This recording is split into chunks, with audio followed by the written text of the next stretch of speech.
ሰላም ወንድም አለ እንኳን በረና መጣ ደህና ነህ እንዴት ነህ ሰላም ነህ አለን ምንድነው የሆንከው እኔ ከ8 ዓመት ጀምሬ ዛፍ ወድቄ ነው ከዛፍ ወድቀ የት ነው የወደቅከው ገጠር ሀገር ነበረ ወደቅኩኝ ዛ ከ10 ዓመት በኋላ መጣን ወደ ከተማ ገንዳዋ የሚበላገ መተማ እዛ ከመጣን በኋላ ከአመት ነበር ሚስብኝ በተለይ ወገብኔ ወደክ አራ እንደዚህ በጉልበት ወገቤ የመጣብኝ አላወቅኩትም ዝም ብዬ አንድ ቀን ተኝቼ ስነሳ ትንሽ አብጦ አገኘሁት እዛ ከአመት እየጨመረ መጣ እየጨመረ ሲመጣ እኔ አላወቅኩትም አሁን በጣም ይባሰብኝ አሁን ከሁለት ዓመት በኋላ በቃ ፊት አንድ ሰው ራሱ ተገድፌ እንደዚህ ጫና አላረግበትም ነካርጌ ዝም ብዬ እንደዚህ ካስኩት ነበር አሁን ግን በሁለት ሰው ራሱ እንደዚህ ተገድፌ በጣም ከብደኝ መሄድ አልቻልኩም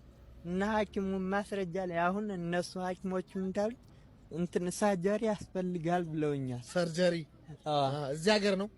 አላወቅኩም እሱን አልወሰኑም ገና ግን ለውሳኔ ይሄን ውጤት አሰራ ብለውኝ አሰርቼ ስመጣ ደግሞ ዶክተሩ አይዞ እኔ እንዳዘዝኩ አላነሱልህም ብሎ ሌላ ቦታ አዘዘኝ ያንንም አሰርቼ ስመጣ ዶክተሩ ወጣ ሰኞ ጫንገ እና ደግሞ አሁን እዚህ ያለን ሆቴል ላይ ነው ያለን ወር እነ መማር የመጀመሪያ ቀን 66 ሺህ ብር ልከውልኝ በሱ እንትን በልና እዛ በኋላ ውሳኔውን አሳውቀም ብለው እኔ እሺ ብዬ ግን አልወሰኑልኝም ማለት እስካ እየጠበቅኩ ነው መዳን ይችላል አሁን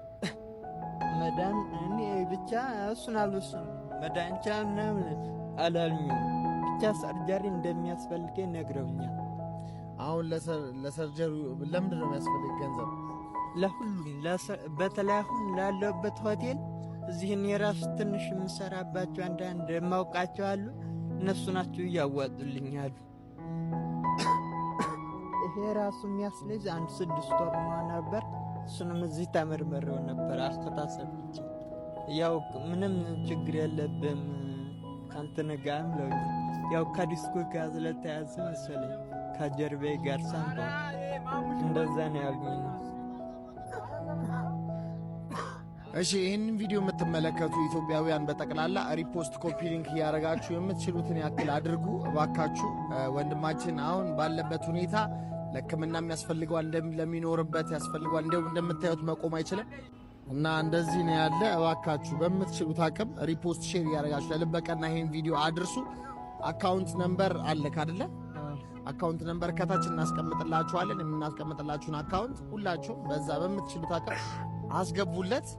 ስልክ ቁጥሩንም አካውንቱንም እናስቀምጥላችኋለን አይዞ እሺ